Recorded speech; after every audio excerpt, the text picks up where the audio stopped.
અવધૂત કહે છે, પશ્યામી ધનીનામ ક્લેશમ લુબ્ધનાત્મા જીતાત્મનામ. મેં ધનિકોના દુઃખોને નજીકથી જોયું છે. દેખાય કે મોટો ધનિક છે, પણ સંસારમાં કેટલો દુઃખી હોય, અને બહુ રૂપિયા હોય એને કેવી કેવી તકલીફો પડે છે, બહુ ધન વધે ને એને કેવી કેવી તકલીફો પડે છે. એક તો બહુ રૂપિયા વધે ને એટલે ઊંઘ ઓછી થાય, ઊંઘ ના આવે, એને સતત ભય રહ્યા કરે કે હા કેટલા તાળા માર્યા, તિજોરીનું તાળું વાંખ્યું કે નહીં, બહારનું તાળું વાંખ્યું કે નહીં, અને આખો દિવસ એ ચિંતા હોય. પછી એને ભગવાન ના દેખાય, એને પેલું ધન દેખાય, ક્યાં મૂક્યું છે એ સતત એને એ ચિંતા રહે.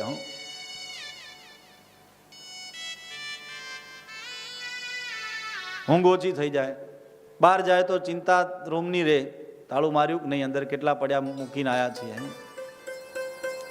ભય રે. રાજતઃ ચોરતઃ શત્રુતઃ. બહુ ધન વધે એટલે રાજાનો ભય રહે, ગણતરી કરવી પડે, નહીં તો ક્યારે ટેક્સ આવે.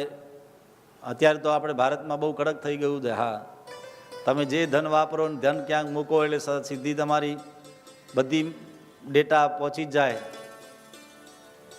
એટલે રાજાનો ભય રહે, ટેક્સ રેડ ક્યારે પડશે એનો ભય રહે.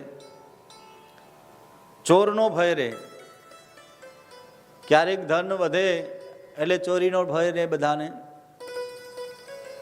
શત્રુતા, શત્રુનો ભય રહે. જ્યારે તમારે ધન વધે ને એટલે તમારી આગળ ઓટોમેટિક તમારા શત્રુ થઈ જાય. તમારે બનાવવા ના પડે.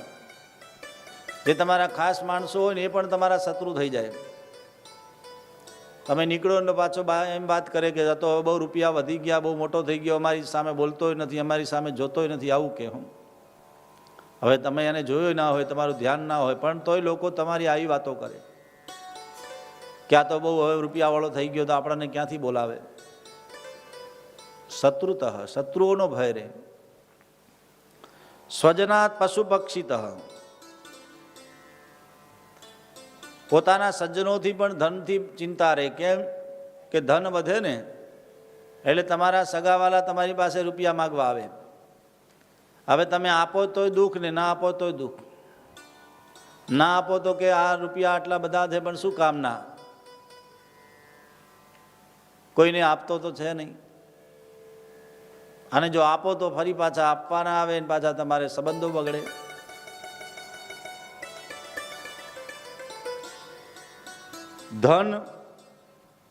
ધનથી માણસ સુખી થાય ને પ્રહલાદ, એવું માનશો નહીં. ધન એક વ્યવહાર છે.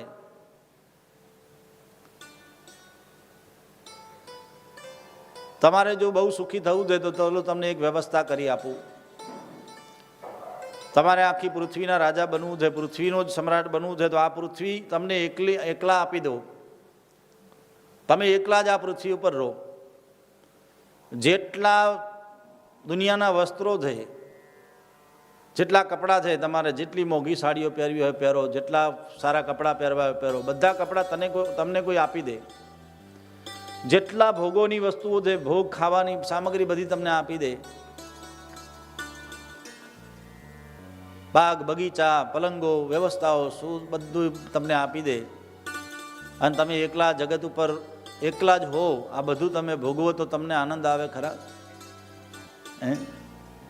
એમ સંસારની અંદર ધન છે ને એ વ્યવસ્થા છે. ધન જ બધું નથી. ધન વ્યવહાર માટે છે, વ્યવસ્થા માટે છે.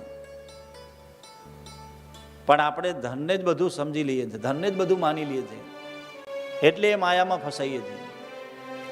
તમે જેટલો રૂપિયા તમારી પાસે આવે ને એક જગ્યાએ તમે મૂકી જ રાખો, ભેગા જ કર્યા કરો, કઈ ઉપયોગમાં ન વાપરો, તે ધનનો અર્થ ખરો? કોઈ અર્થ ખરો? ધન વ્યવસ્થા છે, વ્યવહાર છે. ધનને જ સર્વસ્વ ન માનો. આપણે ત્યાં અર્થને ખોટો નથી કીધો. આપણે 4 પુરુષાર્થ જે બતાવ્યા છે લગ્ન જીવનમાં, પણ આપણે બધા 4 ફેરા ફરીએ: ધર્મ, અર્થ, કામ અને મોક્ષ. આ 4 પુરુષાર્થમાં અર્થ પણ બતાવ્યો છે. પૈસો પણ કમાવો જોઈએ, પૈસા વગર કોનું ચાલશે? પણ પહેલો પુરુષાર્થ અર્થ નથી, પહેલો પુરુષાર્થ ધર્મ છે, પછી અર્થ છે. અર્થ કમાવો પણ ધર્મ પહેલા કરો. ધર્મ કમાયા પછી અર્થ કરો, પૈસા કમાવો, સંપત્તિ પોતાનો સારી પ્રતિષ્ઠામાં રહો, ખૂબ ધન કમાવો, વ્યવહાર સારા કરો, પછી એ અર્થ એને સારી રીતના ભોગવો. ત્રીજો પુરુષાર્થ છે કામ.